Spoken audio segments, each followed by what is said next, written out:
So, ang imong wali, sige, itungutan kong paghimo og larawan. Ang pangutana, katong larawan na, na may katoliko ato, wala pa. Nagpupukpok mong larawan, ano pag may katoliko? Muna yung nakadaot ninyo. Program ganyan nato, na sa daang tugon, ang katauhan sa Dios na anay larawan. Sa bagong tugon, ang papod na San Mateo 21:17. May katoliko din. Ingon si Jesus, kinsa man ang larawan na nasa kwarta.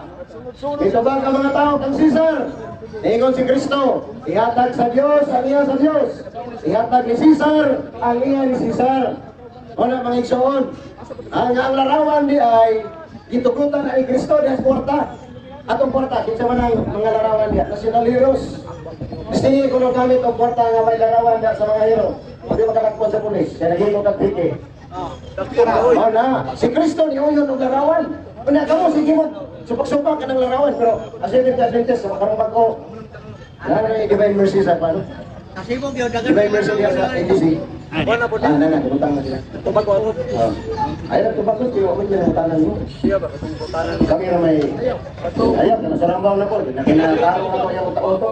Hindi mo lang nasarambaw. Wala ka rin nabaho siya mo. Nagsamot-samot. Kaya, kung pa mo naging kadayon mo yung manay. Kaya mo naging na-impirno ang katuliko. Asa mo kasa ka na-impirno. Ingon ka nga, nagtugot og larawan. Kalimutan na, huwag katutulog ka sa basaha. Nagbasa-basa, hindi ka mao. Pero buhat, unsi di sisite, ang Diyos dili ko larawanan. Ang Diyos dili malarawanan. Kung pasabot, wala may kudakir sa una. Ang amo ganindaro sa una kahoy pa, kawayan. Nagpataka ka na ni Kuya. Gisulti ka ron, ang Diyos dili malarawanan. Naghimo kong larawan. Dagway na Diyos, dagway siya na. Kabato, nagdaasa na nagwaya. Dito sa abroad, ang Church of Satan, nagparate sila o picture ni Satanas. Dito sa Brazil. Nagisungay. Ano di man mo musuko ato? Sa Katoliko man mo musuko, nga may sungay na. Parang kauban sila ba? Dito sa Brazil, ang ilang posisyon, larawan ni Satanas na isungay. Wala di sila nire-react. Katoliko rin ginasuko. Tanawa na Diyos-Diyos na, si Satanas ang ilang Diyos. Pero ang Katoliko nagposisyon o larawan ni Kristo, gilansan sa cross. Nasuko sila!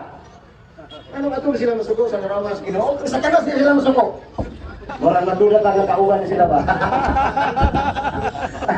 Alam mo yung araw dito na imong kauban ni Satanas. Sure na to atong Diyos na pagkatao si Kristo. Ingon ni Pastor Peter, wala ko ni picture sa una, ginawa na. Pero si San Lucas, usap ka pagdugan nga magdidibuhol. Iyang idibuhol ang ni Kristo kay mamariri. Sinto.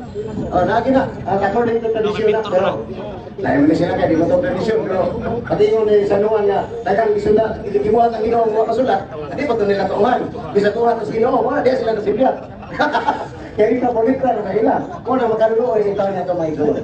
Kung tungkol sa atong kaluloy, nga sinabi sa araw, mapasibaw na ito, tribaha. Nga mau ni ang kamaturan. Kaya naagin sila sa batak. Ngayon, tinukod, Diyos to, ang tinukod sa mga naidiferensya. Wala ba yung so? Kung tinawag ng Kristiyano, a true Christian should be a member of the church founded by Christ. Ano nga magkakamalalo na pasapot na Kristo magkaka? Wala kamalandong mo mga dili Katoliko. Ano naman mo magkibuloy kasuryano na pasapot? Ito ano magamo? Ilaran ang natin nga datong si Kristo, kaya nga wala magdabong Kristo, magkamaayo po. Angel himself, and Satan himself, turns his, iyang itorn yung kagalingan into the angel of light. Ano na kang mahinan? Mana ang trabaho siya, mangingilan siya. Mana nga, kita pa ilang, kinanglan, kapos na sa kabaturan. We should research history. Sa Amerika karon, mga theologian dito, mga philosopher, mga protestante, research nila ang history of founding the Catholic Church, who made the Bible. Ibalik sila Katoliko. Sila Pastor Paul Newman. Mga magitan. And Christian Protestants, when they research history, back to Catholicism. Mga Protestante, na mga intelihente nag-research, nahimong Katoliko. Apan ang Katolikong ignorantes Pilipinas, ilag din yung mga pastor, nahimong Protestante. Ano yung kabahas pastor? Nahimong Protestante. Ano yung bago? Yung sa ngayon ng Protestante, ang yawa. Ito sa langit nagpuyo. Nilabay sa Diyos ang yawa nga nagpuyo sa langit. Kaya hindi mo sagot ang Diyos. nga doon ay magsusubak sa langit. Ang pare mo nagpatay ni Kristo Oy, ay utay kalapaw. protestante. Ayaw kalapaw. Kami wapam ni daw to. Ang pare mo nagpatay utay isupak protesta. Oy, ingon ang Diyos, ayaw kalapaw. O, isapaw o. Isapaw. Ang unang magsusubak, ilabay ng resyuta. Kini pagkang nagsupak-supak sa yuta. Pasadlong sa langit, ng ilang amahan. Ilabay na ng resyuta. But is an injured obeying your Protestant and your brothers and sisters. Kami na po, nyamuntanan na sa to. Kami mo mag-irani. Kamu ang mag-irani. Relax lang yan. Hindi magkakakwali na tayo sa inyo.